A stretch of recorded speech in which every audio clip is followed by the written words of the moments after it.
So we went to Paris approximately a month ago. So I'm going to go over some tips for going to France. We also went to the Normandy region. Welcome to the Adams Family Travelers.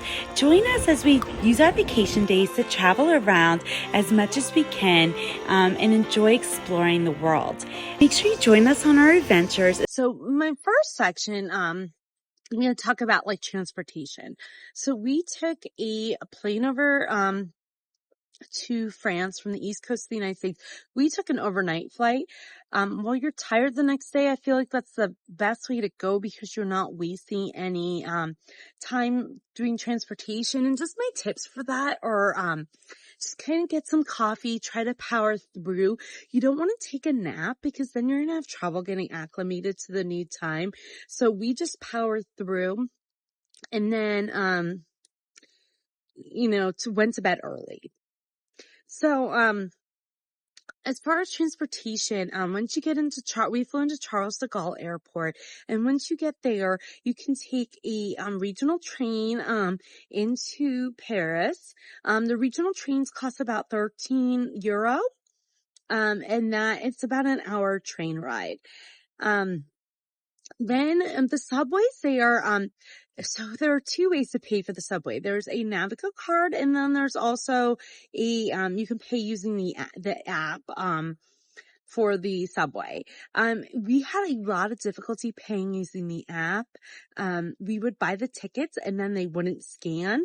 One time I got through and Brian didn't. So we were on opposite sides of the turnstile, not speaking French, trying to figure out how to get Brian's ticket to work.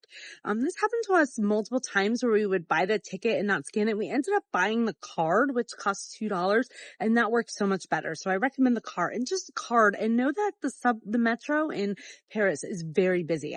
No matter what time of day it was always packed. So sometimes you're really stuffed in there, but it is a good mode of transportation to go around the city, especially if I would say recommend it for anything that's more than a half hour walking away. Otherwise, I think, it's probably better off to just walk. And then when we went to Normandy, we took, they had the SNCF, which is the line to Normandy. We had an express train up there. It was about over a 2-hour train ride up to the Normandy region. It stopped in Caen, and then it stopped in, Bayeux, and then it also stopped in some other places after that. We got off at Bayeux. The thing with that line, so I had read online that you could buy you didn't have to really reserve your tickets. You can get them at the train station and you should be fine. Now, it was a Saturday. I don't know if that was the problem. We went to the train station and they were sold out for the next ride. We were like an hour and a half early and they were already sold out. So we were able to get on the train after that, which was 2 hours later. So we ended up waiting at the train station for quite a while. We got actually the last seats on that, the 5 o'clock train up to Normandy. So just know that, maybe try to book ahead of time, at least like the day before. We ended up, we had to get on our return train, the first train in the morning to get back to the airport. So we booked those ahead of time because of the problems we had, and it was fine. So definitely think about doing that. Otherwise, you just know you might have to wait in the train station. We were waiting with a ton of other people. Like the train was packed and also the train station was packed at all as well. So I don't know if it was because it was a Saturday. Apparently we were also there on, some kind of we were there in February and we were there over some kind of break where, some people had, families had off school. So, that might have been the problem as well. But just kind of keep that in mind, if you travel by train. Speaking of other transportation, we decided not to rent a car because we felt like we weren't going that long. You definitely don't need a car in Paris. Now, in the Normandy region, you do need a car. If you don't do a car, you can do what we did and take bus trips. So we took a bus trip to the D-Day beaches, and then we also took a bus trip to Mont Saint-Michel. I was glad we had a bus trip on both of those because we learned so much and the tours were fantastic. We went with Gold Beach Tours. So I think that's something you could definitely do, but if you want to travel around on your own in the Normandy region, you're gonna need a car. There's just not significant public transportation up there, especially to get to like the D-Day beaches. Also, if you get one of the other reasons we didn't do the car in France was because you need an international driver's license. If you do, I heard it's not hard to get. We just didn't have one, so we decided to forego it. But definitely plan in advance if you want to rent a car. Make sure you get your international driver's license. And then, I'm just gonna say boats. We took a boat ride on the Seine, and that was fantastic. So I definitely recommend that.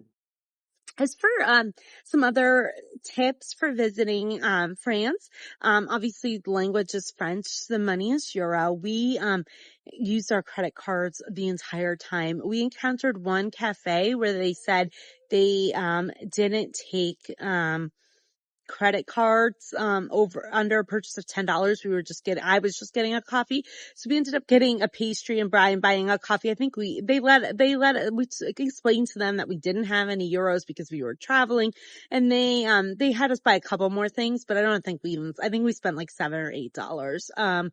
But otherwise we were fine with everything, just using our credit card, and I think you get the best exchange rate that way as well. As for tipping, tipping is really not expected. You can, a lot of times they'll either include it on the receipt and the waitresses and waiters in France are paid a living wage. So it's not like the United States where you have to tip. You can, if you have really good service, leave a 10% tip. We did when we went out our first night. I accidentally spilled a glass of wine, and they ended up replacing my glass of wine, even though it was completely my fault. I was playing around and I was tired, and so we ended up, the service was fantastic, and we gave a 10% tip. We gave some tips other places we went just if we had fantastic service. So it's something you don't need to do it, but if you had really good service, it doesn't harm. I wouldn't give more than 10%. So speaking of the people in France, they have, not always a good reputation. We thought, everyone was so nice. We only encountered one shop owner, that we thought was a little rude. But that was really the exception. Everyone was like over and above trying to be nice to us, like making sure we liked France, asking us all these questions, making sure we had a good time. So I don't think that reputation is warranted. And I think this one guy, we had gone into a bakery, that we just stumbled upon it. We were hungry. We didn't look at any reviews. So it might have not even had good reviews anyway. So everyone else we stayed was just more than fantastic. And just make sure you watch, we have some tips also in this different series we have. I have tips for, how to visit the Louvre and how to visit the Eiffel Tower. So one other thing I did want to talk about is, the Paris Museum Pass. So there are different passes you can get. We got the Paris Museum Pass. That's just what we decided to purchase. It was, I believe, so you can get it for 24 hours, 48 hours. And the nice thing is it's not days. It starts coming into effect. So like we got the 48-hour ticket. It went into effect in Paris. It was in effect for 48 hours from the first time you use it. It was 72 euros a person, but we're able to get into the Arc de Triomphe, the Saint-Chapelle, we got into the Louvre, we got into Versailles. So I definitely think for us, it was worth it. Just look at what you're going to do in your itinerary and then, add up the cost to see if it's going to be worth it for you. Just make sure that especially for places like the Louvre and for Versailles, that you still, even though you have that Paris pass, you still have to make reservations ahead of time as well. So, I definitely recommend the Paris Museum Pass. That's just based on what we used. We thought it was very good, but there are other passes out there too. So just do your research on them, but just know that using one of those passes may be helpful. We really enjoyed France. We really enjoyed the Normandy region. I liked Paris as well. The Normandy region just really stole our hearts. Bayeux was a small town where, 12,000 people live. It was just fantastic. I definitely recommend visiting France, and especially if you haven't been to Paris, it's a must do. And we had such a good time going to Paris. So I wanted to add some other French tips. When we went, and we went in February, which is off season, it still was actually quite busy. We went around Valentine's Day, so that might have been the cause of some of the busyness, but also we found out that it was also a week break from school. So a lot of families in France were out and about, vacationing. But the weather, it was definitely in the 40s. It was definitely chilly. They had told us they had rained almost every day for the prior month. So if you go in the beginning of February, January, it gets very rainy. We lucked out and had no rain when we were there. But that's definitely something to keep in mind if you go in the winter, that it does get very rainy. They don't typically get snow though in Paris and Normandy. But it does, they do still get a lot of precipitation in the winter. So, just another tip is that be careful for scams. There are a lot of scams going on, including like a ball game scam where they have other people playing with you. Especially be careful of pickpockets. Luckily we didn't encounter any pickpockets, but we were also extremely careful. They also like to pickpocket phones. I bought a bandolier, which is a crossbody phone case, and I bought one that has a wallet on it. So I had my phone on the crossbody case. You could also just have a crossbody purse, something where it is hard to pickpocket. Some scams they like to do with pickpocketing is, and this is especially in Paris. I don't think you have to worry as much in Normandy or other parts of France that aren't like the cities. But in Paris, they'll have, kids or someone, distract you, maybe trying to sell something, and then someone will pickpocket you. Also, pickpocketing is very big on the metro, especially when you're nearing a stop. So just be careful when using your phone in the metro. I think having a crossbody purse, is, very good and, just good to be careful. And these are really tips you can do at any city, especially in Europe.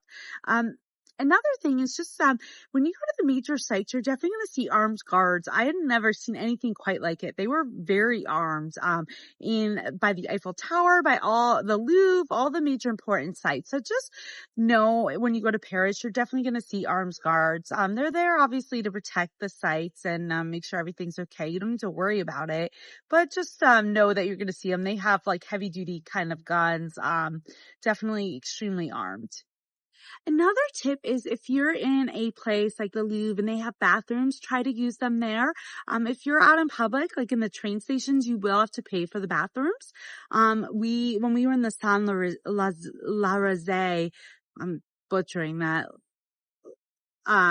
train station, we had to use the bathroom and we had to pay $1 to use the bathroom. So just know that, in a lot of the museums and stuff, there are free bathrooms, but if you're out just in public, and you need to use the bathroom, you might have to pay. So, and you can use credit card to pay, but, we tried to take advantage as much as possible when we were in museums that had free bathrooms. Also, when you're in Paris, I think the biggest tip is make sure it's such a beautiful city with beautiful architecture. Make sure you take that all in. I know my aunt looked at our itinerary beforehand and she's like, "You're so busy. Just make sure you just soak it in." And I wish, obviously, we were there in the winter. I think one thing I would have loved to do in the summer is to take a picnic by the Eiffel Tower. Just make sure you're enjoying yourself. Obviously, like we were only there for 2.5 days and we wanted to fit in as much as possible. But just make sure you look at all the lovely architecture and just relax and enjoy the Parisian atmosphere. I think that's part of the beauty of the city. So thanks for watching, and I hope you and these tips are helpful if you're traveling to Paris or France.